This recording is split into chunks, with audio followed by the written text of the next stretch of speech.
ಪಾರ್ಥನಗಳು ಅವಾಗ ಹೇಳಿದ ಕೌರವ ಈಸುವಿನ ಸಾಕಿದಕ್ಕೆ ಹೊರಿಸಿತು ಮಾತು ಬಲವೇ ಧನ್ಯತಾ ಭಾವ ಮಹಾರಥೀಕರಣ ಮುದಗೊಂಡಿ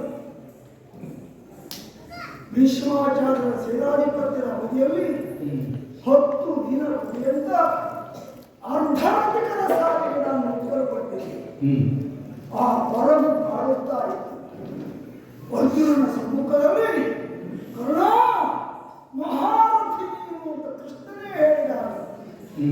ಶ್ರೀ ಮುಖದಿಂದಲೇ ಅಪ್ಪಣೆ ಆದಾಗ ಕೃತಕೃತ್ಯನಾದೆ ಎನ್ನುವಂತ ಭಾವ ಬಂತು. ಆದ್ರೆ ಅವ ಹೊಗಳಿದ್ದಲ್ಲ ಹೊಂಡ ಕೋಡಿ ಅಂತ ಈಗ ಅರ್ಜುನನಿಂದ ಪ್ರತಿಜ್ಞೆ ಮಾಡಿಸುವುದಕ್ಕೆ ಬೇಕಾಗಿ ನನ್ನನ್ನು ಹೊಗಳಿದ. ಜೊತೆಯಲ್ಲಿ ಅರ್ಜುನನ ಸ್ಥಾನಮಾನವನ್ನು ಎತ್ತರಿಸುವುದಕ್ಕೆ ಬೇಕಾಗಿ ನನ್ನನ್ನು ಹೊಗಳಿದ ಎಂಬುದು ತಡವಾಗಿ ನನಗೆ ಅರ್ಥವಾಯಿತು. ಆಗಲಿ ಕಂತು ಹರ ಇವ ನಾದರಾಗಲಿ ಪಂಕ್ತಿ ಮುಖ ಇವ ನಾದರಾಗಲಿ ಕುಂತಿಸುತ್ತ ನಾನಾದ ಈತನ ಗೆಲುವೆ ಕೊಲುವೆ ಎಂದು ಅರ್ಜುನ ಪ್ರತಿಜ್ಞೆ ಮಾಡಿದ್ದಲ್ಲ. ಇನ್ನು ನಾವು ತಡ ಮಾಡುವುದಲ್ಲ. ಆದಷ್ಟು ಬೇಗ ಅರ್ಜುನಿಗೆ ಕರ್ಣ ಏನೆಂಬುದನ್ನು ತೋರ್ಪಡಿಸಲೇಬೇಕು.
ನಿನಗಿದು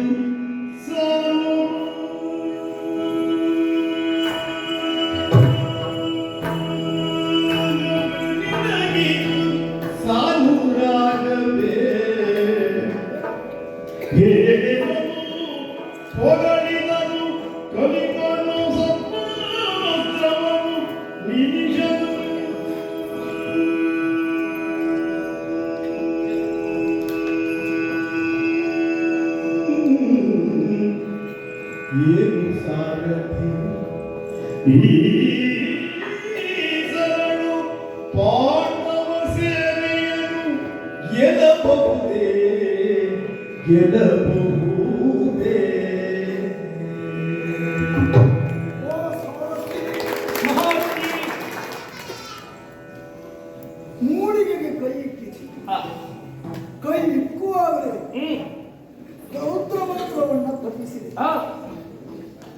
ಸರ್ಪಂಚಿ ಬಾಣ ಗುರು ಭಾರ್ಗವರ್ಣದತ್ತವಾಗಿರುವಂತಹ ದಿವ್ಯ ಶಕ್ತಿಯ ಶರ ಪ್ರತಿ ದಿವಸ ಮಧ್ಯರಾತ್ರಿಯ ಹೊತ್ತಿನಲ್ಲಿ ಇದಕ್ಕೆ ಬಲಿ ಕೊಟ್ಟು ಅರ್ಚನೆ ಮಾಡಿ ಇಷ್ಟು ದಿವಸ ಕಾಪಿಟ್ಟುಕೊಂಡು ನಿರ್ಣಯಾತ್ಮಕವಾದಂತಹ ಯುದ್ಧ ಕೊನೆಯ ಘಟ್ಟವನ್ನು ತಲುಪುತ್ತಾ ಇದ್ದಂತೆ ಇದೇ ಸರಿ ಮಾಡಿಕೊಂಡು ರೌದ್ರ ಮಂತ್ರವನ್ನು ಆವಾಹಿಸಿ ಸರ್ಪಮುಖಿ ಬಾಣವನ್ನು ತೆಗೆದು ಕೂಡುವುದಕ್ಕೆ ಇದು ಏನು ಚಿಮ್ಮುತ್ತಾ ಇದೆ. ಬಲವಾಗಿ ನನ್ನ ಸರ್ವಶಕ್ತಿಯನ್ನ ಕೇಂದ್ರೀಕರಿಸಿ ಕ್ರೋಢೀಕರಿಸಿ ಧನುಸ್ಸಿಗೆ ಅರ್ಜುನನ ಕೊರಳಿಗೆ ಗುರಿಯಿಟ್ಟು ಈ ಶರವನ್ನು ಮುಗಿದ್ದೆ. ನಿನ್ನನ್ನು ಕೇಳು ಏನು ಸರಳ ಅಂದ್ರೆ ಆದಂತ ವೈಪರೀತ್ಯಗಳನ್ನ ನೀನು ಗಮನಿಸಬಹುದು. ಖಂಡಿತವಾಗಿ ನನ್ನ ಕೈಯ ಅಳವೆಯನ್ನ ಮೀರಿ ಹೋಗುತ್ತದೆ ಮಾತ್ರ ಅಲ್ಲ, ಇದನ್ನ ಹುಡುಕ್ತಾ ಇದ್ದಂತೆ ನಭೋಮಂಡಲದಲ್ಲಿರುವಂತಹ ಖಗಸಂಪ್ರವಲ್ಲ ಪಟ ಪಟ ಪಟ ಪಟ ಹರಿದ್ರೆಯ ಹುಡುಕ್ತಾ ಇದೆ. ಇದೀಯ ನಾನು ತಿಳಿದ ನಾನು ಹುಡುಕು ಸ್ವಲ್ಪ ಚುಂಬ ನಾನು ಆವಾಹಿಸಿದ್ದು ರೌದ್ರ ಅದರಲ್ಲಿ ವಿಚಿತ್ರವಾದಂತಹ ರೀತಿಯಲ್ಲಿ ವರ್ತಿಸುತ್ತಾ ಇದೆ. ಒಂದು ದೃಷ್ಟಿಯಲ್ಲಿ ಸಜೀವ ಇದು ಏನು ಸಾರಥಿ ಮಾತ್ರ ಅಲ್ಲ, ಪಾರ್ಥನ ಕೊರಳಿಗೆ ಸರಿಯಾಗಿ ಗುರಿಯನ್ನು ಹಿಡಿದು ಗೂಡೆ ನಿಂತಿದ್ದೇನೆ. ಇದನ್ನು ಉಪಯೋಗಿಸಿದೆ ಈ ಸರಳು ಪಾಂಡವ ಸೇನೆಯನ್ನು ಗೆಲ್ಲಬಹುದೇ. ಕೇವಲ ಅರ್ಜುನನೊಬ್ಬರನ್ನು ಮಾತ್ರ ಅಲ್ಲ, ವಿಷವನ್ನು ಉಗುಳುತ್ತಿರುವುದನ್ನು ಕಂಡ್ರೆ ಪಾರ್ಥನ ರಕ್ಷಣೆಯಲ್ಲಿ ಭದ್ರವಾಗಿರುವಂತಹ ಸೇನೆ ಸರ್ವನಾಶವಾಗುವ ಎಲ್ಲ ಲಕ್ಷಣವೂ ಗೋಚರಿಸುತ್ತಾರೆ. ಕೆಲವರೆಲ್ಲ ಈಗಲೇ ಭಯಪಟ್ಟಿದ್ದಾರೆ. ಪಾಂಡವ ಸೇನೆಯನ್ನು ಗೆಲ್ಲಬಹುದೇ. ಜೊತೆಯಲ್ಲಿ ಪಾರ್ಥ ಸತ್ತ ಅಂತ ಸಹಜವಾಗಿ ಅವನ ಮಾನಿ ದ್ರೌಪದಿಯರು ಆ ಕೃಷ್ಣನ ಭಗಿನಿ ಸುಭದ್ರ ಅವಳಿಗೆ ವೈದ್ಯವಿಯ ಜೊತೆಯಲ್ಲಿ ಇದನ್ನು ನಾನು ಪ್ರಯೋಗಿಸಿದಾಗ ಪ್ರತ್ಯಸ್ತ್ರ ಇಲ್ಲದೇ ಇದ್ದಂತಹ ಒಂದು ಸಂದರ್ಭ ಏರ್ಪಡಿಸಿತು ಅಂತಾದರೆ ಯಾರಾದರೂ ಆಡಲುವಂತೆ ತಡೆದು ಪಾಂಡವ ಸೇನೆಗೆ ಒಬ್ಬರಾಗಿದ್ದಾರೆ. ಜೊತೆಯಲ್ಲಿ ಈಗ ನಾನು ಈ ರೀತಿಯ ಬಾಣವನ್ನು ಹೂಡಿದ್ದು ನಿನಗೆ ಸಾಕುರಾಗುತ್ತೆ. ಯಾಕಂದ್ರೆ ಇಂಥ ಒಂದು ಬಾಣವನ್ನು ಉತ್ಪನ್ನ ಪ್ರಾಯಶಾಲಿ ನಿರ್ಮಿಸಿರುವುದು ಇಂಥದ್ದು ಕರುಣಲು ಉಂಟು. ಯಾಕಂದ್ರೆ ನೀನು ಆಗಾಗ ಹೇಳ್ತಾ ಇದ್ದೆ ಅರ್ಜುನನ ಸ್ವರೂಪದಲ್ಲಿ ನೀನು ಆಟ ನಡೆಯುವುದಿಲ್ಲ. ಆದ್ರೆ ಈಗಲೂ ಇದೊಂದು ವಿಶೇಷವಾದಂತಹ ವಿಚಿತ್ರ ರೀತಿಯ ಶರ. ಈ ಶರ ಉಂಟು ಮಾಡುವಂತಹ ಕರುಣವಿಡುತ್ತಾ ಇದ್ದಾನೆ ಎಂಬ ನೆಲೆಯಲ್ಲಿ ಸಾ ಅನುರಾಗವೇ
ಎರಡು ರೀತಿಯಲ್ಲುಂಟು. ಹಾ, ಈಗ ನೀ ತೊಡುವ ಅಸ್ತ್ರವೋ ಹಾ, ಅದಲ್ಲ ಈ ಮೊದಲು ಪ್ರಯೋಗಿಸಿದ ಯಾವ ಬಾಣವೇ ಆಗಲಿ ಹಾ, ಪಾಂಡವರನ್ನ ಸಾವಿನ ದವಡೆಗೆ ನೂಕುವ ಹಾಗೆ ಮಾಡುತ್ತಾ ಇದೆ. ಹಾ, ಸೂರ್ಯನಿಗೆ ಇಬ್ಬರು ಮಕ್ಕಳು ಪ್ರಚಾರದಲ್ಲಿ ಹಾ, ಇರುವುದಕ್ಕೆ 4 ಮಂದಿ ಆದ್ರೆ ಇಬ್ಬರು ಮಕ್ಕಳಿದ್ದಾರೆ, ಯಮ ಮತ್ತೆ ಶನಿ ಎನ್ನುವ ಹಾಗೆ. ಇವತ್ತಿನ ದಿವಸ ಪಾಂಡವರ ಪಾಲಿಗೆ ಯಮನಾಗಿ ಕಾಣಿಸಿಕೊಳ್ಳುತ್ತಾ ಇತ್ತು ಅಂತ ನೀವು. ಹಾ, ಹೌದು. ಇನ್ನೊಂದು ರೀತಿಯಲ್ಲಿ ಹಾ, ಶನಿಯಾಗಿ ಕಾಟವನ್ನು ಕೊಡುವುದಕ್ಕೆ ಮುಂದಾದವರು ಈ ಅರ್ಥದಲ್ಲಿ ಭಾನುಜಾತ. ಇನ್ನೊಂದು ಅರ್ಥದಲ್ಲಿ ಹೇಳುವುದಾದ್ರೆ ಹುಟ್ಟಿಗೆ ಕಾರಣಕರ್ತರು ಯಾರು ಎನ್ನುವ ಜನ ಗೊತ್ತಿಲ್ಲ, ಸಾಕಿದ ತಂದೆ ತಾಯಿಗಳ ಬಗ್ಗೆ ಮಾತ್ರ ಗೊತ್ತುಂಟು. ಹೌದು. ಯಾರಿಗೆ ಹುಟ್ಟಿಗೆ ಕಾರಣಕರ್ತರು ಎನ್ನುವುದು ಇಲ್ಲವೋ ಅವರಿಗೆ ಪ್ರಶ್ನೆ ಕೇಳ ಹೊರಟಾಗ ಅವರು ಏನು ಕಾಣ್ತಾರೆ, ಯಾಕೆ ತನ್ನ ಜನ್ಮಕ್ಕೆ ಕಾರಣಕರ್ತನಾದವನ್ನ ತಾನು ಕಾಣದೇ ಇದ್ದರೂ ಕರ್ಮ ಸಾಕ್ಷಿಯಾದ ಸೂರ್ಯ ಕಂಡಿದ್ದಾನೆ ಅಂತ ವಿಶ್ವಾಸದಿಂದ ಅಪ್ಪ ಯಾರು ಅಂತ ಗೊತ್ತಿಲ್ಲದೆ ಇದ್ದವನನ್ನ ಸೂರ್ಯನ ಮಗ ಎನ್ನುವ ಹಾಗೆ ಹೇಳುವುದುಂಟಲ್ಲ, ಏನೋ ನನಗೆ ಗೊತ್ತಿಲ್ಲ. ಗೋತ್ರ ಯಾರು ಎನ್ನುವ ಹಾಗೆ ಗೊತ್ತಿಲ್ಲದೆ ಇದ್ದವನನ್ನ ಕಶ್ಯಪ ಗೋತ್ರ ಎನ್ನುವ ಹಾಗೆ ಹೇಳುವುದುಂಟಲ್ಲ. ಅಪ್ಪ ಯಾರು ಅಂತ ಕೇಳಿದಾಗ ನಾನಂತೂ ಮೇಲೆ ನೋಡು. ನಿನಗೆ ಹೇಳಲ್ಲ, ನಾನು ಕೆಳಗೆ ನೋಡು. ಅಲ್ಲ, ನಾನು ಹೇಳುದು. ನೀನು ಕೆಳಗೆ ನೋಡುವುದು ಯಾಕೆ? ನಿನಗೆ ಬರೇ ಅಪ್ಪ ಮಾತ್ರ ಯಾರನ್ನ ಸಮಸ್ಯೆ ಬಂದದ್ದಲ್ಲ, ಅವಮಾನ ಆದಾಗ ನೀ ಕೆಳಗೆ ನೋಡಿ, ಎರಡೂ ಜೊತೆಯಾಗಿ ಅವಮಾನ ಆದದ್ದು. ಅಪ್ಪ ಯಾರು ಅಂತ ಗೊತ್ತಿಲ್ಲ. ಹೌದು. ಹಾಗಂತ ತಂದೆ ತಾಯಿಗಳು ಇಲ್ಲದೆ ಇರುವಂತ ಮಕ್ಕಳಿಗೆ ಸೂರ್ಯನೇ ತಂದೆ ಎನ್ನುವ ಹಾಗೆ ಹೇಳುವುದುಂಟು, ಗೋತ್ರ ಇಲ್ಲದಿದ್ದವರಿಗೆ ಕಾಶ್ಯಪ ಗೋತ್ರ ಎನ್ನುವ ಹಾಗೆ ಹೇಳುವುದುಂಟು. ಆ ಎರಡೂ ನೆಲೆಯಲ್ಲಿ ನನ್ನ ಭಾನುಜಾತ ಎನ್ನುವ ಹಾಗೆ ಕೊಂಡಾಡಿಕೊಂಡಿದ್ದೇನೆ. ನಿನಗೆ ಗೊತ್ತೇ ಯಾರು? ಆ? ನನ್ನ ಗೋತ್ರದ ಬಗ್ಗೆ ನಾನು ಹೇಳ್ಬೇಕಾದ ಅಗತ್ಯ ಇಲ್ಲ. ಕಾಶಕ್ಕೆ ಹೋಗ್ಬೇಕು. ನನ್ನ ಗೋತ್ರ ಈಗ ಭೂಮಿಯನ್ನ ಆಳುವಾಗ ಒಬ್ಬೊಬ್ಬರಿಗೆ ಒಂದೊಂದು ಗೋತ್ರ ಕುಲ ಇರುವುದು ಇದ್ದೇ ಇರ್ತದೆ ಅಲ್ವಾ? ಈಗ ನನ್ನ ಗೋತ್ರ ಕಾಶ್ಯಪ ಗೋತ್ರವೋ ವಿಶ್ವಾಮಿತ್ರ ಗೋತ್ರವೋ ವಸಿಷ್ಠ ಗೋತ್ರವೋ ಯಾವ್ದು ಹೇಳಿದ್ರು ನೀವು ಒಪ್ಪಬೇಕು ಅಲ್ಲ, ಈ ಯಾವ್ದು ಹೇಳಿದ್ರು ನೀವು ಒಪ್ಪಬೇಕು. ಯಾಕೆ? ನೀನು ಏನು ಹೇಳಿದ್ರು ನಾನು ಹ್ಞೂ ಅಂತ. ಆಗ್ಬೇಕು. ನನ್ನ ಅಪ್ಪನ ವಿಷಯ ನಿಮಗೆ ಗೊತ್ತಿಲ್ಲ, ಪ್ರತಾಯನ ಪುತ್ರ ನಾನು, ಅವ್ರು ಯಾವ ಗೋತ್ರ ಅಂತ ನಾ ಹೇಳಿದ್ರೆ ನೀವು ಒಪ್ಪಬೇಕು. ನಾವು ವಿಶ್ವಾಮಿತ್ರ ಗೋತ್ರ ಅಂತ ಹೇಳಿದ್ರೆ ನೀವು ಆಗ್ಬೇಕು. ಯಾರು ಗೊತ್ತಿಲ್ಲ ಅಂದ್ರೆ?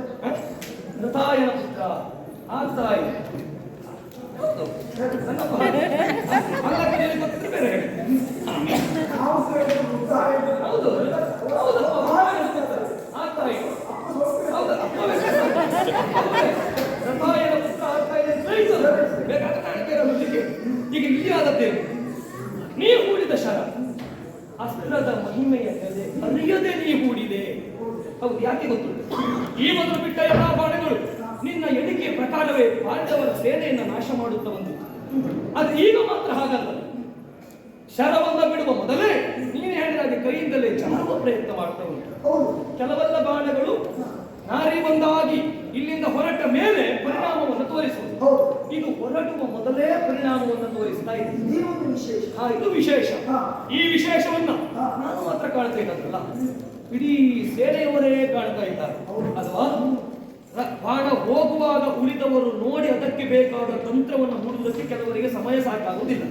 ಇದೇ ಮೊದಲು ತಾನು ಏನು ಆಗ್ತದೆ ಎನ್ನುವುದನ್ನು ಒಂದು ಇದನ್ನು ತೋರಿಸುವುದರಿಂದ ಅದನ್ನು ಅಲ್ಲಿದ್ದು ಕೃಷ್ಣ ನೋಡ್ತಾ ಇದ್ದಾನೆ. ಅಲ್ಲಿದ್ದವ ಯಾರು?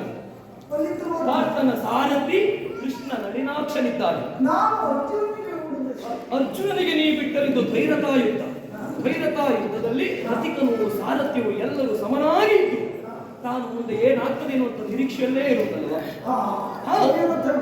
ಅಲ್ವಾ? ನೀ ಬಿಡುವ ಬಾಣ ಹೀಗೆ ಬರ್ತದೆ ಎನ್ನುವ ಹಾಗೆ ನಳಿನಾಕ್ಷನಾದಂತಹ ಕೃಷ್ಣ ಕಾಣ್ತಾ ಇದ್ದಾನೆ. ಯಾಕೆ? ಆ ನಳಿನಾಕ್ಷಿಯನ್ನು ಕೇವಲ ಕಮಲದ ದಳದಂತಿರುವ ಕಣ್ಣುಗಳು ಎನ್ನುವ ಕಾರಣಕ್ಕಾಗಿ ಅಲ್ಲ, ಕಮಲವೊಂದು ತನ್ನ ಅರಳುವಿಕೆಗೆ ಕಾರಣಕರ್ತ ಸೂರ್ಯ ಎನ್ನುವ ಹಾಗೆ ತಿಳಿದು ಸೂರ್ಯನಿಗೆ ಮಾತ್ರ ಅಭಿಮುಖವಾಗಿ ಹರಡುವುದಿಲ್ಲ, ಸುತ್ತಲೂ ತನ್ನ ದಳವನ್ನ ಪಸರಿಸುತ್ತದೆ. ಹಾಗೆ ಇವತ್ತಿನ ದಿವಸ ರಣಕ್ಷೇತ್ರದಲ್ಲಿ ಕಮಲಾಕ್ಷನಾದ ಕೃಷ್ಣ ಯಾವ ಕಡೆಯಿಂದ ಬಾಣ ಎನ್ನುವುದು ನನ್ನ ರಥಿಕನ ಸಮೀಪ ಬರ್ತದೆ ಎನ್ನುವ ಹಾಗೆ ಸುತ್ತಲೂ ದೃಷ್ಟಿಯನ್ನು ಹಾಯಿಸ್ತಾ ಇದ್ದಾನೆ. ನೀನೊಂದು ಮಾತು ಹೇಳಿದೆ, ಆತನ ಮಾನನಿಗೆ ವೈದವ್ಯ ದೀಕ್ಷಾ ವಿದ್ಯೆ ಕೊಡಬಹುದೇ? ಅದರಲ್ಲಿಯೂ ಕೃಷ್ಣನ ತಂಗಿಯಾದ ಸುಭದ್ರೆಗೆ, ತನ್ನ ತಂಗಿ ಸುಭದ್ರೆಗೆ ವೈಧವ್ಯ ದೀಕ್ಷೆ ಕೊಡುವುದಕ್ಕೆ ಯಾವ ಕಾರಣಕ್ಕಾದರೂ ಕೃಷ್ಣ ಬಿಟ್ಟಾಗ ನೀನಿಟ್ಟ ಗುರಿಯನ್ನ ಅರ್ಥ ಮಾಡಿಕೊಂಡ ಆತ ಏನೋ ತಂತ್ರ ಮಾಡಿರ್ತಾನೆ. ನೀನೀಗ ಗುರಿ ಇಟ್ಟದೇನಿದೆ? ಅದು ಕೊರಳ ಕತ್ತರಿಸುವುದಿಲ್ಲ. ಹೊರಡಿಗೆ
ಪಾರ್ಥನ ಕೊರಳಿಗೆ ಗುರಿಯಾಗಿ ಹಾ, ಶರವನ್ನ ಹಿಡಿದವನು ನೀನು. ಹೌದು. ಕೊರಳಿಗೆ ಹಿಡಿದರೆ ಆಗುವುದು ನಿನ್ನ ಎಣಿಕೆಯ ಪ್ರಕಾರ ಕೊರಳು ಕೆಳಗೆ ಬೀಳುವುದಿಲ್ಲ, ಮತ್ತೆ ಮುಕುಟಕ್ಕೆ ತಾಗುವುದು. ಇದು ನಮ್ಮ ಗುರಿ ಅಷ್ಟು ಸರಿ ಇದೆ. ನಿನ್ನ ಗುರಿ ಸರಿ ಉಂಟು. ಹಾ, ಸರಿ ಇದ್ದ ಗುರಿಯನ್ನು ತಪ್ಪಿಸುವುದಕ್ಕಾಗಿ ನಳಿನಾಕ್ಷ ಕೃಷ್ಣನಿದ್ದಾನೆ. ಹಾ, ಹಾ, ಅಶ್ವಹೃದಯ ರಥಕಲ್ಪವನ್ನ ಬಲ್ಲಂತ ಹಾ, ಆ ಕೃಷ್ಣ ಹಾ. ತನ್ನ ಕೈ ಚಳಕದಿಂದ ನೀನು ಅರ್ಜುನನ ಕೊರಳಿಗೆ ಗುರಿಯಾಗಿಟ್ಟು ಅಂಬನ್ನ ಪ್ರಯೋಗ ಮಾಡಿದ ಮರುಕ್ಷಣದಲ್ಲಿ ರಥವನ್ನ ತಗ್ಗಿಸ್ತಾನೆ. ಹಾ, ರಥವನ್ನ ತಗ್ಗಿಸಿದಾಗ ಕೊರಳಿಗೆ ಹಿಡಿದದ್ದು ಮುಖಕ್ಕೆ ಬರ್ತದೆ.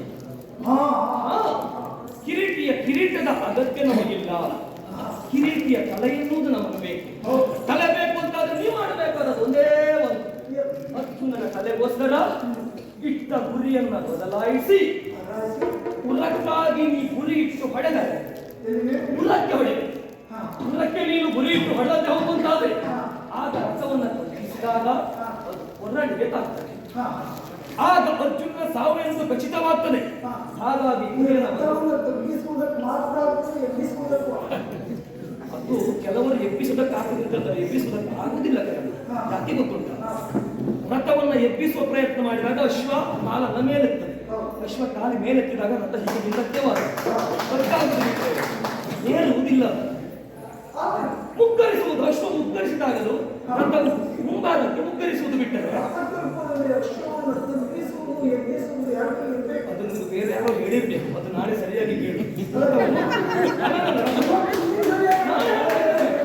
ತಪ್ಪಿಸುವುದಕ್ಕೆ ಆಗುವುದು ಬಿಟ್ಟರೆ ರಥವನ್ನು ಎಬ್ಬಿಸುವುದಕ್ಕೆ ಯಾವ ಕಾರಣಕ್ಕೂ ಯಾಕೆ ಆಗುವುದಿಲ್ಲ. ನಾನು ಹೇಳ್ತೇನೆ? ಈಗ ರಥವನ್ನು ಎಬ್ಬಿಸಿದಾಗ ಹೀಗಾಗ್ತಾಗಿತ್ತ, ರಥವನ್ನು ತಗ್ಗಿಸಿದಾಗ ಹೀಗ. ಹೌದಪ್ಪ, ನಾನು ಹೇಳ್ತೇನೆ.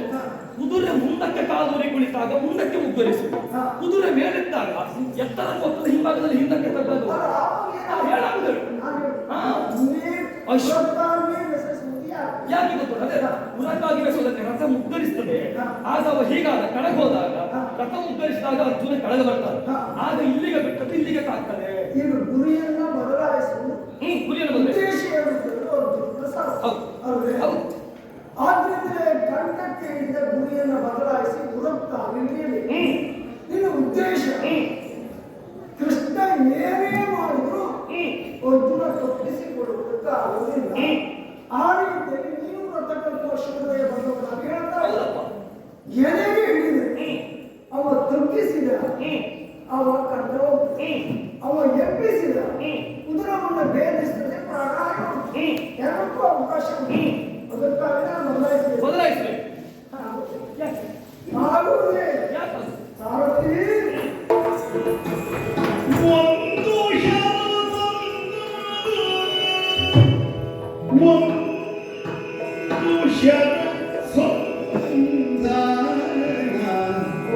ನಾಯಿಯೊಂದು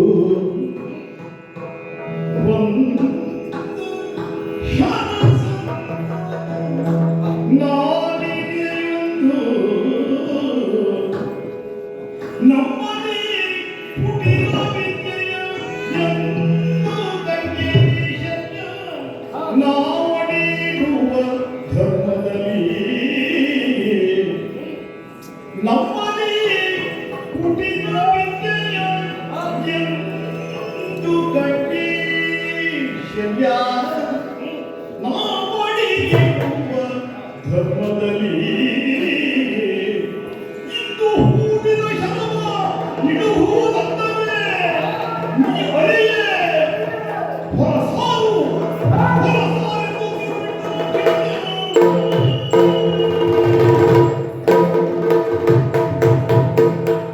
ಸಾರಥಿ ಹಾ, ಹಿಡಿದ ಗುರಿಯನ್ನು ಬದಲಾಯಿಸು. ಹೌದು. ಬದಲಾಯಿಸುವ ಹಾಗೆ ಯಾಕೆ? ಒಂದು ಶರ ಸಂಧಾನ ಕೇವಲ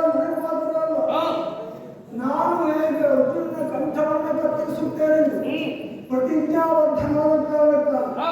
ಅವರ ಕಂಠಕ್ಕೆ ಸರಿಯಾಗಿ ಗುರಿಯನ್ನು ಹಿಡಿದಿದ್ದೇನೆ. ಅರ್ಜುನ ಸಹಿತ ಎಲ್ಲೆಲ್ಲಿಯೂ ಶರಪ್ರಯೋಗ ಮಾಡಿ ಹಾ. ನನ್ನನ್ನು ಕೊಲ್ಲುವ ಆಗಿಲ್ಲ. ಹಾ. ಅವನು ನನ್ನ ಕಂಠವನ್ನೇ ಕತ್ತರಿಸಬೇಕು. ಕಂಠಕ್ಕೆ ಸರಿಯಾಗಿ ಗುರಿಯನ್ನು ಹಿಡಿಯಬೇಕು. ಹಾ. ನಮ್ಮಿಬ್ಬರಿಗೂ ಶರ ಸಂಧಾನ ಒಂದು. ಹಾ. ನಾನಿಗೆ ನನಗೂ ಅವನು ಅವನಿಗೂ ನಾನು ಇವತ್ತು ಸೂರ್ಯಾಸ್ತಾವಗಳು ಅವನ ಕಂಠವನ್ನು ಕತ್ತರಿಸುತ್ತೇನೆ ಎಂದು ಇವತ್ತು ಸೂರ್ಯಾಸ್ತಾವಗಳು ನನ್ನ ಕಂಠವನ್ನು ಕತ್ತರಿಸುತ್ತೇನೆ ಎಂದು ಹೌದು. ಪ್ರತಿಜ್ಞಾಬದ್ಧರಾಗಿದ್ದೇನೆ. ಹಾ. ಆದ್ದರಿಂದ ನಾನಿಗೆ ನಮ್ಮಲ್ಲಿ ಕುಟಿಲ ವಿದ್ಯೆಗಳೆಂದು ಬಂದ ಐಶ್ವರ್ಯ ಹಾ. ನಾನಾಗಲಿ ಅರ್ಜುನನಾಗಲಿ ರಣಕ್ಷೇತ್ರದಲ್ಲಿ ಕುಟಿಲ ವಿದ್ಯೆಯನ್ನು ಸಾಕಷ್ಟು ಮತ್ತಿದ್ದೇನೆ. ಹೌದು. ಆದರೆ ಇವತ್ತು ಮುಖಾಮುಖಿಯಾದಾಗ ನಾನೇ ಎಚ್ಚರಿಸಿದ್ದೇನೆ. ಹೌದು. ಗಳವಿನ ಕಥೆ ಬೇಡ, ಏನಿದ್ರು ನೇರ ಯುದ್ಧ. ಹೌದು. ಇವತ್ತು ಇಷ್ಟು ಹೊತ್ತಾಯ್ತು, ನೀನು ನೋಡ್ತಾ ಇದ್ದಿ. ಹಾ. ನನ್ನಲ್ಲಿ ಆಗಲಿ ಅವನಲ್ಲಿ ಆಗಲಿ ಯಾವುದಾದ್ರೂ ಒಂದು ಕಳ್ಳತನ ಕುಚೋದ್ದ ವಿದ್ಯೆಯನ್ನು ಗಮನಿಸಿರುವುದಿಲ್ಲ. ಇಲ್ವೇ? ಇವತ್ತು ಧರ್ಮ ಯುದ್ಧದಲ್ಲಿ ಇವತ್ತೇ ಹಾ. ಕಾಲಿಟ್ಟ ಕ್ಷಣದಲ್ಲೇ ಪ್ರಾರಂಭ. ಆದ್ದರಿಂದ ಯಾವ ಕಾರಣಕ್ಕೂ ಹಾ. ನಾನು ಇವತ್ತು ಹೂಡಿದ ಈ ಗುರಿಯನ್ನು ಬದಲಾಯಿಸುವುದ ಅಲ್ವೇ? ನೀನು ಹೇಳಿದ್ರು ಅಷ್ಟೇ, ಹೇಳದೇ ಇದ್ರು ಅಷ್ಟೇ. ನಿನ್ನ ಮಾತನ್ನು ಅತ್ಯಂತ ಸೌಂದರ್ಯದಿಂದ ತಿರಸ್ಕರಿಸುತ್ತಾರೆ. ಅಜಂ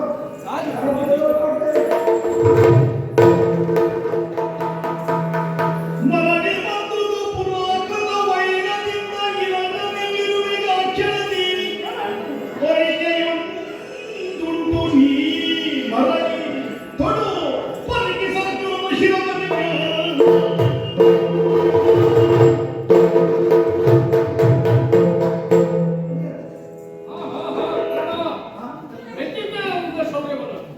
ಹಾಗಾಗಿ ನಕ್ಷತ್ರಮಗನಾದ ಅಶ್ವಸೇನ ನಾನು ನಿನ್ನಂತಹ ಬತ್ತಳಿಕೆಯ ಶರದಲ್ಲಿ ಸೇರಿಕೊಂಡಿದ್ದೆ. ಹಿಂದೆ ಕಾಂಡವಾದ ಸಂದರ್ಭದಲ್ಲಿ ನನ್ನ ತಾಯಿಯ ಸಾವಿನ ಕಾರಣವಾಗಿ ನನ್ನ ಬಾಲವನ್ನು ಕತ್ತರಿಸಿದ್ದವ ಪಾರ್ಥ. ಆ ಸೇಡನ್ನು ತೀರಿಸಿಕೊಳ್ಳುವ ಸಲುವಾಗಿಯೇ ಅರ್ಜುನನ್ನ ಕೊಲ್ಲಬೇಕೆಂದು ಕಾಯ್ತಾ ಇದ್ದೆ. ಈ ಅವಕಾಶ ತಪ್ಪಿದರೆ ಏನಂತೆ? ಇನ್ನೊಂದು ಬಾರಿ ನನ್ನನ್ನು ಕೊಡು, ಅವನನ್ನು ಕೊಂದೇ ಕೊಡ್ತೇನೆ. ಈಗ ಬಿಡು.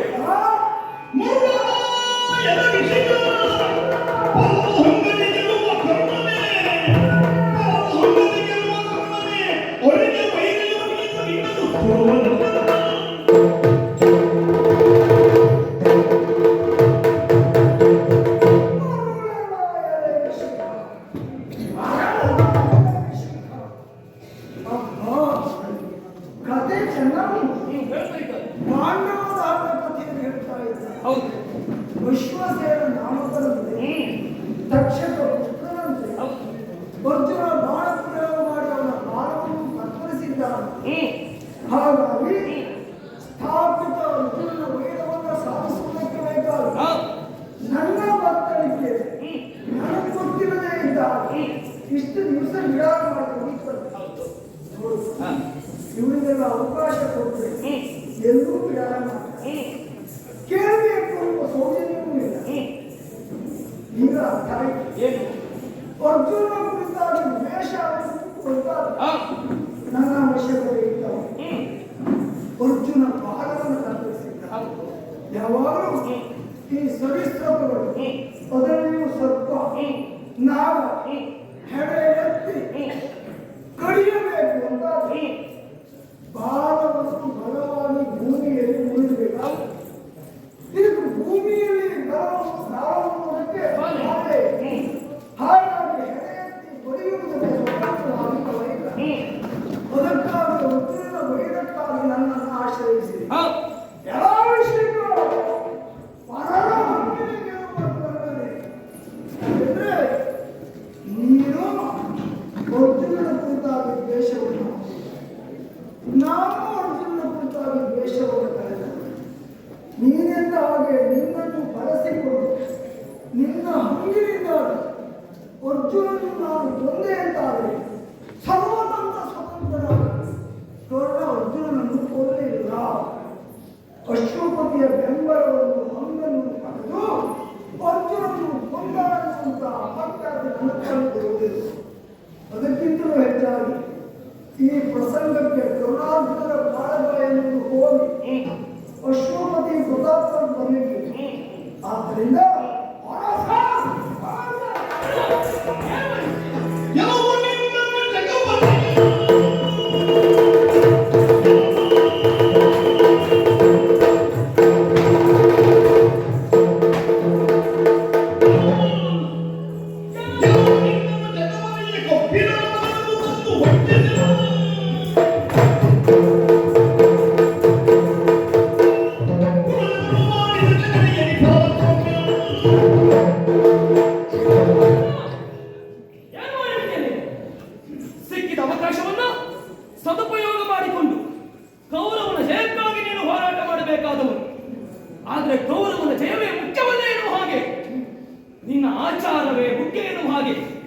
ಬಂದ ಶರವನ್ನು ಧಿಕ್ಕರಿಸಿ ಕೌರವನಿಗೆ ಆಗಬೇಕಾದ ಜಯವನ್ನು ತಪ್ಪಿಸಿಬಿಟ್ಟೆ.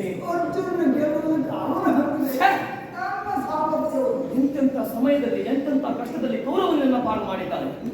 ವಿಲ್ವಿದ್ಯೆ ಪರೀಕ್ಷಾ ರಂಗದಲ್ಲಿ ನೀನು ಬಂದು ಅರ್ಜುನನು ಮಾಡಿದ ಎಲ್ಲಾ ಅಭ್ಯಾಸಗಳನ್ನು ಅವನ ಸಮ್ಮುಖದಲ್ಲಿ ಮಾಡಿ ತೋರಿಸಿದವ ನಿನ್ನ ಪ್ರದರ್ಶನವನ್ನು, ಆಮೇಲೆ ನೀ ಕರೆದದ್ದು ದ್ವೈರತಾ ಯುದ್ಧ ಮುಖಾಮುಖಿ ಯುದ್ಧಕ್ಕೂ ನೀನು ಕರೆದೆ.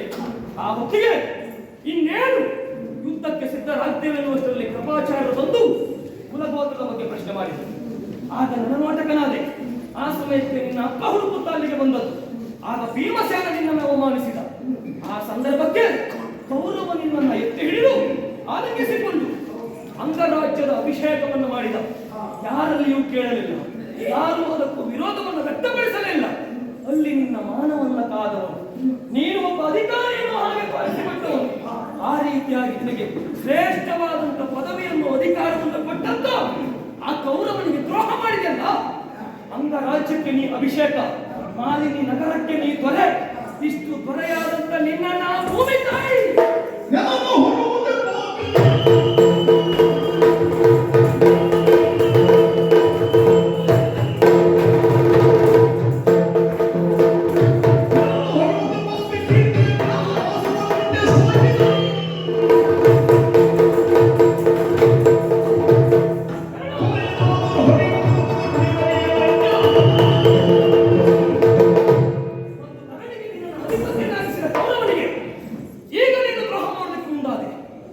ಇದನ್ನು ತಿಳಿದ ಭೂದೇವಿ ಧರಣಿದೇವಿ ನಿನ್ನನ್ನು ಹೊರುವುದಕ್ಕೂ ಅನುಮಾನ ಮಾಡುತ್ತಾರೆ.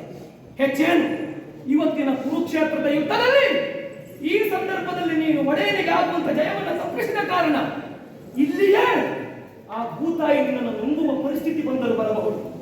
ಭೂಮಿ ದೇವಿಗೂ ಬೇಸರ ಆಗಿರಬಹುದು. ನಿನ್ನ ಮೇಲೆ ಯಾಕೆ ಕೇಳಿದರೆ ಮುಂದ ಮನೆಗೆ ಎರಡೆಣಿಸಿದ ದ್ರೋಹಿಣಿ, ಅನ್ನವನ್ನು ಕೊಟ್ಟಂತ ಕೈಗೆ ಕಚ್ಚಿದ ನೀನು ಒಂದು ರೀತಿ ಶುನಕಾಯಿತ ಹಾಗೆ ಇದ್ದೀಯ. ಈ ಕಾರ್ಯವನ್ನು ನೀವು ಮಾಡಿದ ಎಂಬುದಿಗೆ ನಾನು ಯೋಚನೆ ಮಾಡುವುದು ತಪ್ಪು ನಿನ್ನದಲ್ವೋ? ಕೌರವನ ತಪ್ಪು, ಕೌರವನ ತಪ್ಪು. ಯಾಕೆ ಹೇಳು?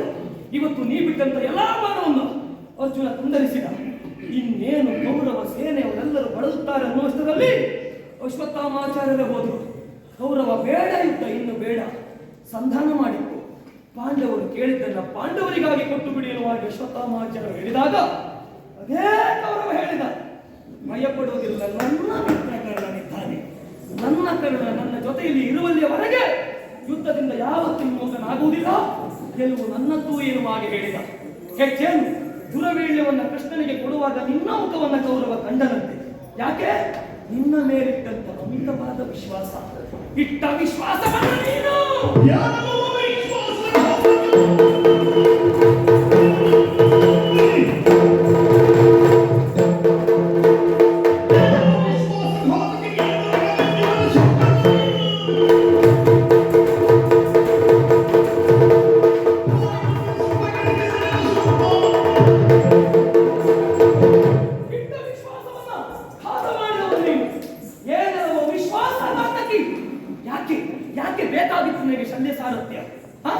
ಕೌರವನಿಗೆ ಸಿಗುವ ಜಯವನ್ನು ತಪ್ಪಿಸುವಲ್ಲ, ಅದಲ್ಲ ಪಾಂಡವರು ಬದುಕಬೇಕೆನ್ನುವ ಕಾರಣಕ್ಕಾಗಿಯ ರಣಕ್ಷೇತ್ರದಲ್ಲಿ ಗೆಲುವು ತನ್ನತ್ತ ತಾನಾಗಿ ಬಂದರೆ ಧಿಕ್ಕಾರ ಮಾಡಿದೆಯಲ್ಲ.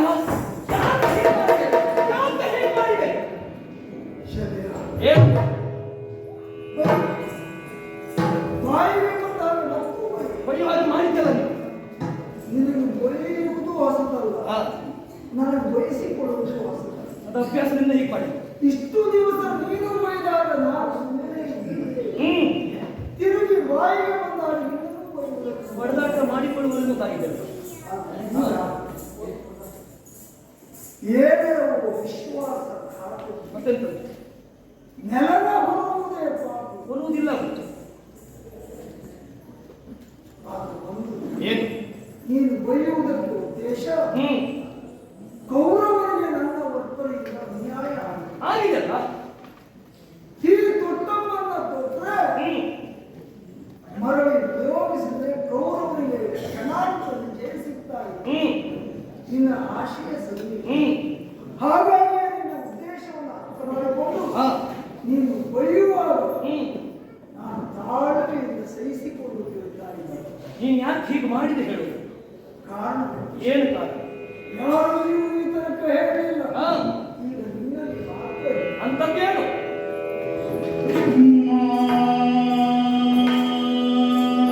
ಮಾತೆಗಿದ್ದೆನು ಭಾಷೆಯನು, ಮಾತೆಗಿದ್ದೆನು ಭಾಷೆಯನು, ತವಯಾದ ಒಳಗೈವನುರನಲ್ಲಿ ಘಾತಿಸದೆ ನಾಗಾಯ್ವೆನೆಂಬ ಮಾತಿಗೋ ಸುಗವೇಗೆ ಒಯ್ಯಿವನುರನಲ್ಲಿ ಘಾತಿಸದೆ ಕಾಯ್ವೆನೆಂಬ ಮಾತಿಗೋ ಸುಗವೇಗೆ ಮಾತುಗಳು ಕವಲಾದ ಬಳಿಕ ಇನ್ನೇತಕ್ಕೆ ತರುವಿದನು, ಮಾತುಗಳು ಕವಲಾದ ಬಳಿಕ ಇನ್ನೇತಕ್ಕೆ ತರುವಿದನು, ಪಾತವ ಖಾದಿಗೊಪ್ಪಿಸಿ ಕಳೆವೆನೆಂದ ಕರ್ಣನಂದು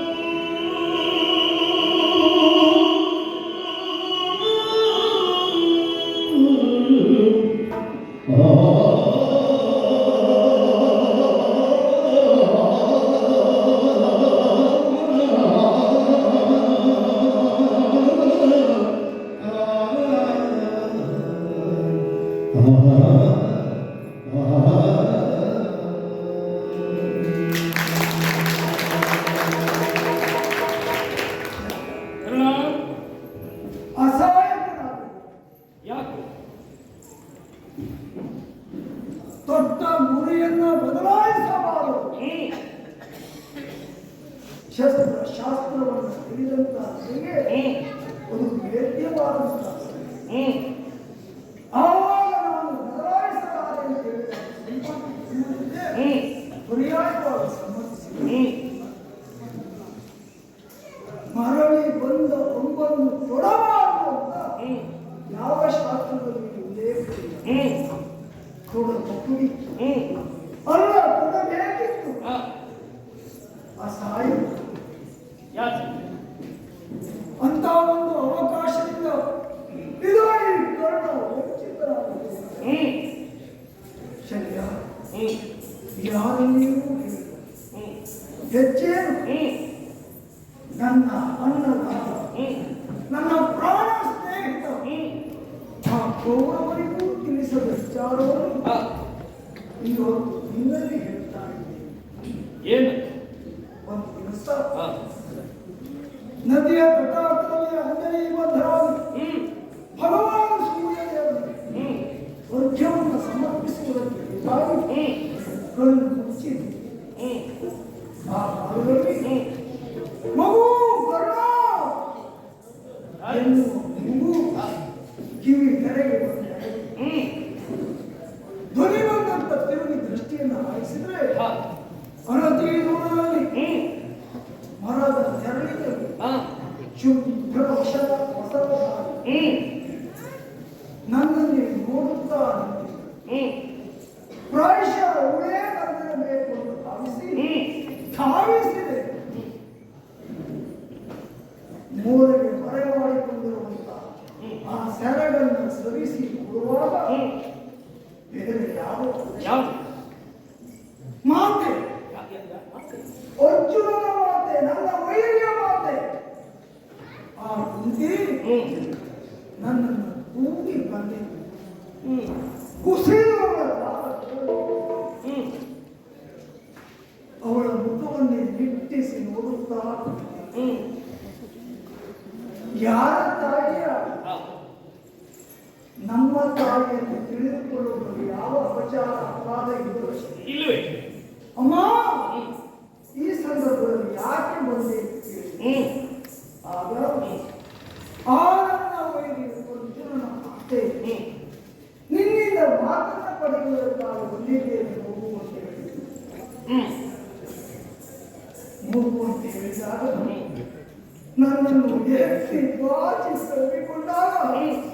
ಚಂದ್ಯ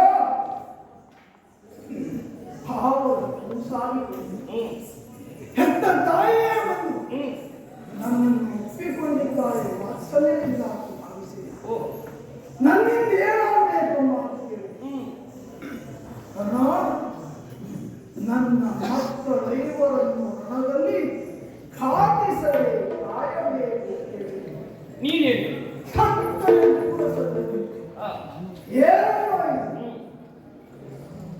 ಅರ್ಜುನ ನನ್ನ ಅರ್ಥವೇ ಕೌರವ ನನಗೆ ಆಶ್ರಯವನ್ನು ಕೊಡುವುದಕ್ಕೆ ಕಾರಣವೇ ಅರ್ಜುನನ ಕುರಿತಾದಂತಹ ನನ್ನ ವೈರ. ಹೆಚ್ಚೇನು ಈ ಕರ್ಣನ ಅಸ್ತಿತ್ವ ಇರುವುದೇ ಅರ್ಜುನನ ವೈರದಲ್ಲಿ. ಆಗಲಾರದು ಅರ್ಜುನನೊಬ್ಬರನ್ನು ಬಿಟ್ಟು ಉಳಿದ ನಾಲ್ವರನ್ನು ಬೇಕಾದ್ರೆ ರಣದಲ್ಲಿ ಖಾತಿಸದೆ ಕಾಯುತ್ತೇನೆ. ಅವನನ್ನು ಮಾತ್ರ ಬಿಡಲಿಕ್ಕಿಲ್ಲ. ಸರಿ ಅಂತ ಗೊತ್ತಿಲ್ಲ. ಹಾಗಾದ್ರೆ ಮತ್ತೊಂದು ಮಾತನ್ನು ಗೊತ್ತಿಲ್ಲ. ಏನಮ್ಮ ಕೇಳು. ಅರ್ಜುನನ ವಿಷಯವನ್ನು ಬಿಟ್ಟು ಕೇಳುವಂತೆ ಎಚ್ಚರಿಸಿ. ಸರಿ, ತೊಟ್ಟನು ಬಂದು ಕೊಡಬೇಡ. ಆಶ್ಚರ್ಯ. ತ್ರೇತಾಯುಗದಲ್ಲಿ ವಿಭೂತಿ ಪುರುಷನಾಗಿರುವಂತ ಮರ್ಯಾದಾ ಪುರುಷೋತ್ತಮನಾಗಿರುವಂತ ರಾಮನೊಬ್ಬನಿಗೆ ಮಾತ್ರ ಸಾಧ್ಯ ತೊಟ್ಟನು ಬಂದು. ಬೇರೆ ಯಾರೂ ಆ ಕಾರ್ಯವನ್ನು ಮಾಡಲಿಲ್ಲ, ಸಾಧ್ಯವೂ ಇಲ್ಲ. ಸಜೀವ ಶರಾವದಲ್ಲಿ ಮಾತ್ರ ಈ ಜವಾಬ್ದಾರಿ ತೊಟ್ಟಮ್ಮನ್ನು ಕೊಡುವುದು. ಹಾಗೆ ಬಂದು ಸರಿ ಅವಳಿಗೆ ಬೇಕು ಅಂತಾದ್ರೆ ಆಯ್ತಮ್ಮ, ಯಾವ ಕಾಲಕ್ಕೂ ತೊಟ್ಟಮ್ಮನ್ನು ತೊಡುವುದಿಲ್ಲ. ಅರ್ಜುನ ಮಾತಿಗೆ ಮಾತು. ಈಗ ಏನು ತೊಟ್ಟಮ್ಮನ್ನು ತೊಡಬೇಡ ಅಂತ ಅವಳಾಗೇ ಬಂದು ಕೇಳಿದ್ದಲ್ಲ. ತ್ರಿಕಾಲ ಜ್ಞಾನವುಳ್ಳಂತ ಯಾರೋ ಈ ಸಂದರ್ಭವನ್ನು ತಿಳಿದು ಅವಳನ್ನು ಜೋಡಿಸಿ ಬೇಡುವಂತೆ ಪ್ರೇರಿಸಿ ಕೊಟ್ಟಿದ್ದಾರೆ. ಈಗ ಅರ್ಥವಾಗ್ತಾಯಿದೆ. ಅರ್ಥ ಆದರೂ ಪ್ರಯೋಜನವಿಲ್ಲ. ಅರ್ಜುನನ ಮಾತಿಗೆ ಮಾತು ಕೊಟ್ಟಾಗಿ ಕೊಡುವುದು. ಮಾತು ಕೊಟ್ಟ ಮೇಲೆ ಈಗ ಅರ್ಥ ಆದದ್ರಿಂದ ನಾನು ಸೋಲ್ತಾಯಿದ್ದೆ. ಈಗ ತೀರ್ಮಾನ ಆ ಮಾತಿಗೋಸ್ಕರವೇ ಸೋತವನು ಅರ್ಜುನಿಗಲ್ಲ, ನನ್ನ ಮಾತಿಗೆ ನಾನು ಸೋಲ್ತಾಯಿದ್ದೆ. ಈಗ ಪ್ರಾಯಶಃ ಅರ್ಜುನನೇ ತನಗೆ ಬರಬಹುದಾದಂತಹ ಅಪಾಯವನ್ನು ತಪ್ಪಿಸಿಕೊಳ್ಳುವುದಕ್ಕೆ ಬೇಕಾಗಿ ದೂರದೃಷ್ಟಿಯಿಂದ ಅಮ್ಮನಲ್ಲಿ ವಿಷಯವನ್ನು ಹೇಳಿ ನನ್ನಿಂದ ವರವನ್ನು ಪಡೆಯುವಂತೆ ಕೊಡುಗೆ ಕೊಟ್ಟಿರಬೇಕು ಅಂತ ಅನ್ನಿಸ್ತಾ ಇದೆ. ಪರಿಣಾಮ ಇದು ಒಂದು ದೃಷ್ಟಿಯಲ್ಲಿ ಮೋಸ, ವಂಚನೆ. ಅರ್ಜುನ ಕುರಿತಾಗಿ ಖಾತೆ ಹೆಚ್ಚುತ್ತಾರೆ. ಹೆಚ್ಚಿದ ನನ್ನ ಖಾತೆಗೆ ಅರ್ಜುನನನ್ನು ಆಹುತಿ ತೆಗೆದುಕೊಳ್ಳದೆ ಬಿಡುವವರಲ್ಲ. ನನ್ನಲ್ಲಿ ಮತ್ತೆ ಯಾವುದೂ ಇಲ್ಲ ಅಂತ ನೀನು ಭೀತಿ ಪಡುವುದು ಬೇಡ. ಬಿಡು. ನಂಬಿ ಹಿಡಿದರೆ ನಗೆಯವನ ಹಗೆಯೊಂದಿಗಿದ್ದನು ಕಾಯನು. ನಂಬಿ ಹಿಡಿದರೆ ನಗೆಯವನ ಹಗೆಯೊಂದಿಗಿದ್ದನು ಕಾಯನು. ಹಗೆಯೊಂದಿಗಿದ್ದನು ಕಾಯವನು. ಸುತನಮ್ಮ ನಮದಲ್ಲಿ ತರುವತಿ ಸುಡಲು ಗವಣಿಯಾಚಾರ್ಯ. ಕೊಂಬು ವ್ಯಸನ ಬೇಡಿದರೆ ತೊಡನಮ್ಮ ಶಾಲಿನಗಾಯಿತು. ಮೂವರ ನಂಬಿ ಕೌರವ ಕೆಟ್ಟ. ಮೂವರ ನಂಬಿ ಕೌರವ ಕೆಟ್ಟ. ಅಗೆತೆಂದ ನಾಶನು.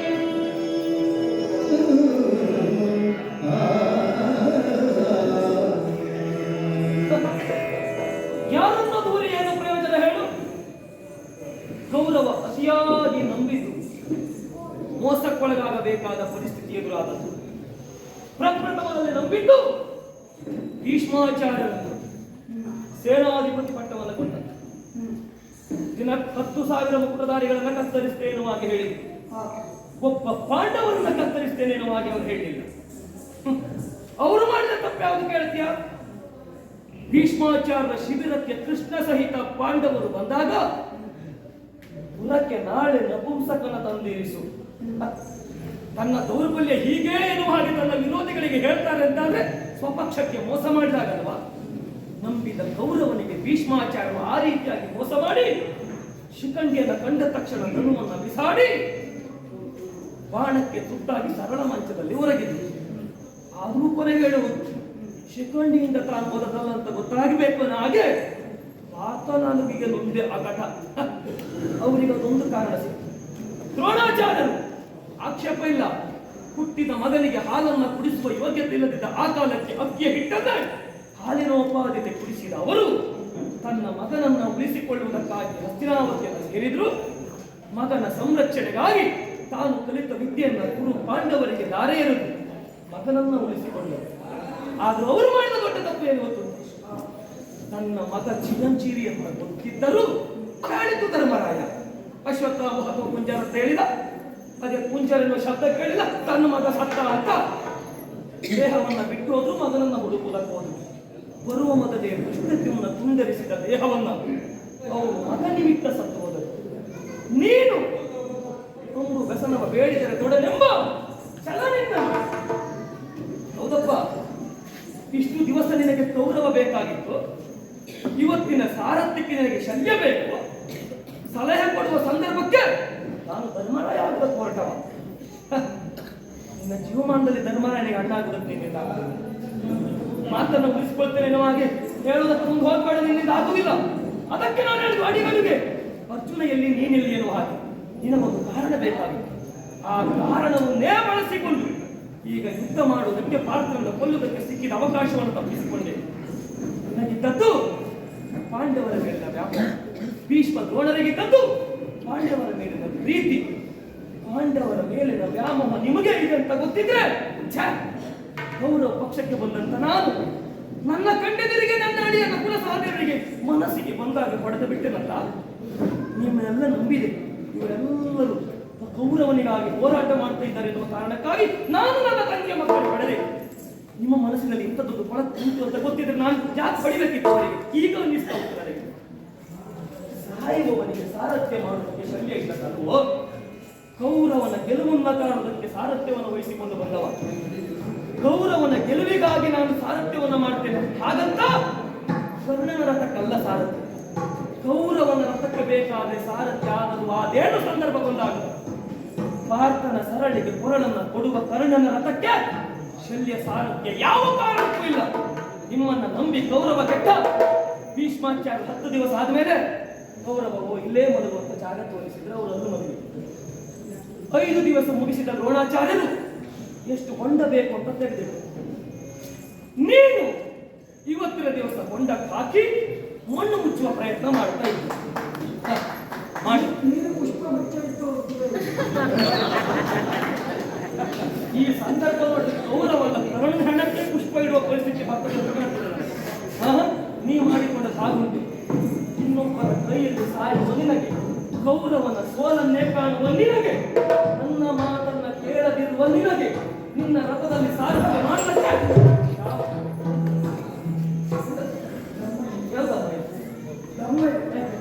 ಕೈ ಇದೊಂದು ವಿಷಯದಲ್ಲಿ ನಿನ್ನ ಮಾತನ್ನು ಕೇಳುವುದು ಕೇಳಬೇಕು. ಈಗ ನೀನು ಏನೇ ಖಂಡಿತ ನಾನು ಕೇಳ್ತೇನೆ. ಏನೇನೋ ಹೇಳೋದಕ್ಕೆ ಶಲ್ಯ ಇದ್ದದಲ್ಲ. ಮತ್ತೆ ಸಾಯುವ ಕರ್ಣನ ರಥಕ್ಕೆ ನಾನು ಸಾರಥಿಯಾಗಿ ಹೋಗಲ್ಲ. ಆ ಹಳಸು ಬಾಯಲ್ಲಿ ಯಾಕೆ ಹಾಗೆ ಆಗ ಕಷ್ಟ. ಆಗುದೇ ಯಾಕೆ ಹೇಳಿದೆ? ಪರಿಸ್ಥಿತಿ ನೋಡ್ರೆ ಆಗುದೇ. ಯಾಕೆ ಹೇಳಿದೆ? ಯಾಕೆ ನನಗೆ ಸೋಲೇ ಇಲ್ಲ, ಸಾಧ್ಯ. ಯಾರು ನಮ್ಮ ಗುರು ಏನಂತ? ಅಶ್ವರನೆಯ ರಥಕಲ್ಪ ಬಂದಂತ ಸಾರಥಿ ಇರುವಾಗ ನಿನ್ನ ಪಾಲಿಗೆ ಸೋಲೇ ಇಲ್ಲ. ನಾನು ಅದಕ್ಕೆ ಅದಕ್ಕಾಗಿಯೇ ನಿನ್ನನ್ನು ಕರೆಸಿಕೊಂಡಿದ್ದೆ. ನಾನು ಹೇಳಿದ್ದು ಅದಕ್ಕೆ. ಬರುವಾಗ ನನ್ನ ಮಾತನ್ನು ನೀನು ಕೇಳಬೇಕು. ಏನಕ್ಕೇನು ನಾನು ಹೇಳ್ತೇನೆ ಅದನ್ನು ಕೇಳಬೇಕು ಅಂತ ಹೇಳಿದ್ದೇನೆ. ಹೌದಾ? ಗೌರವ ಒಪ್ಪಿದೌದಾ? ನೀನು ಮೂಲದಿಂದ ಸುಮ್ಮನೆ ಹೌದಲ್ವಾ? ಅದು ರಥ ಮರುಗಳಿಗೆ ನನಗೆ ನಿನಗೆ ಜಗಳ ಆದದ್ದು ಅಲ್ಲ ಜಗಳ ಆದ್ಮೇಲೆ ನೀನೇನು ಹೇಳಿದಳು? ಜಗಳ ಆದಾಗ ನೀನು ಬಿಟ್ಟು ಹೋಗಿಲ್ಲ, ಜಗಳ ಮಾಡದೇ ಇದ್ದಾಗ ಯಾಕೆ ಬಿಟ್ಟು ಹೋಗ್ತೀಯ? ಜಗಳ ಆದಾಗ ನೀನೇನು ಹೇಳಿದಳು? ನಮ್ಮಯ್ಯ ಗೌರವನ ಮುಂದೆ ನಾ ಮಾತು ಕೊಟ್ಟಿದ್ದಕ್ಕಾಗಿ ಸುಮ್ಮನೆ ಇದ್ದೆ, ಬೇರೆ ಯಾರಾದ್ರೂ ಕೊಲ್ತಿದ್ದೆ ಅಂತ ಹೇಳಿ. ಇವತ್ತು ಸಂಜೆ ನೀನು ರಥದಲ್ಲಿ ಇದ್ದೆ ಅಂತ ನನಗೆ ಸೋಲಿಲ್ಲ, ಸಾವಿಲ್ಲ. ಅರ್ಜುನ ಸಂಜೆ ಆಯ್ತು ಅಂತ ಸಾಯಿಗೆ ಬೇಸ್ ಮಾಡಿದ ನಾನು ನೀವು ಒಟ್ಟಾಗಿ ಕೊನೆಯ ಕಾಲದಲ್ಲಿ ಮಾಡುವ ಉಪಕಾರ ಬೇಡವೇ ಬೇಡ. ನಾನು ಅಷ್ಟು ದೂರದಿಂದ ಇಲ್ಲಿಗೆ ಬಂದದ್ದು ಸಾಯುವ ನಿಮಗೆ ಸಾಧ್ಯತೆ ಕೊಡ್ಬೇಕು. ಭಾರ್ಗವರಾಮರು ಹೇಳಿದ್ದೌದಾ, ಶಲ್ಯ ಸಾರಥಿ ಇದ್ದಾಗ ನಿನಗೆ ಗೆಲುವು ಅಂತ. ಈಗ ನಾನು ಬಿಟ್ಟೋದ್ಮೇಲೆ ನೀನಾಗುವಂಥದ್ದು. ನನಗೆ ಆವಾಗ ಸೋಲ ನಾ ಬಿಟ್ಟು ಹೋಗೋದಕ್ಕೆ ಕಾರಣ ನೀನೇ ಅಲ್ವಾ? ನೀನು ಬಿಟ್ಟು ಹೋಗ್ತೀಯ ಅಂತಂದ್ರೆ ನನ್ನ ಸಾವನ್ನು ಗೌರವದ ಸಾವನ್ನು ಬಯಸ್ತೀಯ ಅಂತ ಅಲ್ಲ. ನೀನು ಆತ್ಮಹತ್ಯೆ ಮಾಡ್ಕೊಂಡೆ. ನೀನು ಇಲ್ಲಿಯೇ ಇದ್ದು ಗೌರವನಿಗೆ ಬೆಂಬಲವಾದ ನಿತ್ಯ ಅಂತಂದ್ರೆ ಅನ್ನೋದು ನಿಮಿಷ ನೀನೇ ವಿಷ ತಗೊಂಡು ಆತ್ಮಹತ್ಯೆ ಮಾಡ್ಕೊಳ್ಳಿ ಸಿದ್ಧ ಮಾಡ್ಕೊಂಡಿದ್ಯಾ? ನನ್ನ ಮಾತು ಕೇಳಿದ್ಯಾ? ನನ್ನ ಮಾತು ಕೇಳದೆ ಇದ್ದಾಗ ನೀ ತಗೊಂಡ ವಿಷ. ನನಗೆ ಬೇರೆ ವಸ್ತುಗಳು ನೀನಿರುವಾಗ ಸೋಲಿಲ್ಲ.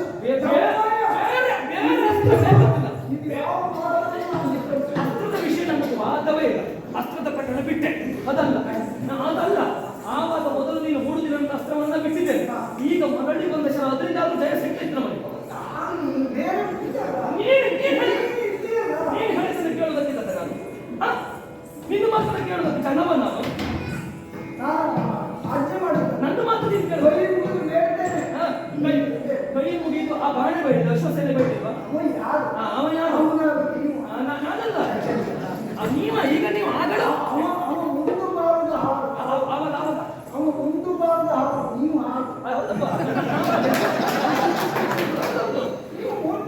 ಈಗ ನಿನಗೆ ಈಗ ಅಯ್ಯೋ ನೀವು ಬೇಕು.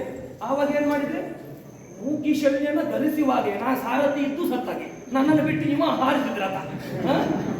ನಿಮ್ಗೆ ಬೇಕಾದ್ರೆ ತಗೊಳ್ಳುತ್ತೆ. ಅಂತ ಒಂದು ಸಂದರ್ಭದಲ್ಲಿಯೇ ಬಿಟ್ಟು ಹೋಗ್ಬೇಕಿತ್ತು. ಇಷ್ಟು ಯಾಕೆ ಸುಮಾರು ಹೇಳು. ನಾನು ಇದನ್ನು ಹಿಡ್ಕೊಳ್ಬೇಡ ಅಂತ ಹೇಳಿದಾಗ ನೀ ಕೇಳದೆ ಅದನ್ನ ಸೆಳೆಕೊಂಡಿದ್ರೆ ನಾನು ಆವಾಗಲೇ ಹೋಗ್ತಾ ಇದ್ದೆ. ಆಗ ನಾನು ಏನು ಮಾತಾಡಲಿಲ್ಲ. ಪಾಪ ಏನು ಮಾಡ್ತಾ ಇದ್ದಾನೆ ಮಾಡ್ಕೊಳ್ಳಿ ಅಂತ ಸುಮ್ಮನಿದ್ದೆ. ಇನ್ನೂ ಗೆಲುವು ಬರುವುದಿಲ್ಲ ಅಂತ ಗೊತ್ತಾದ ಮೇಲೆ ಇಷ್ಟೆಲ್ಲ ಹೇಳಿದ್ದೆ ನಾನು. ಅದಕ್ಕೆ ನಿನ್ನ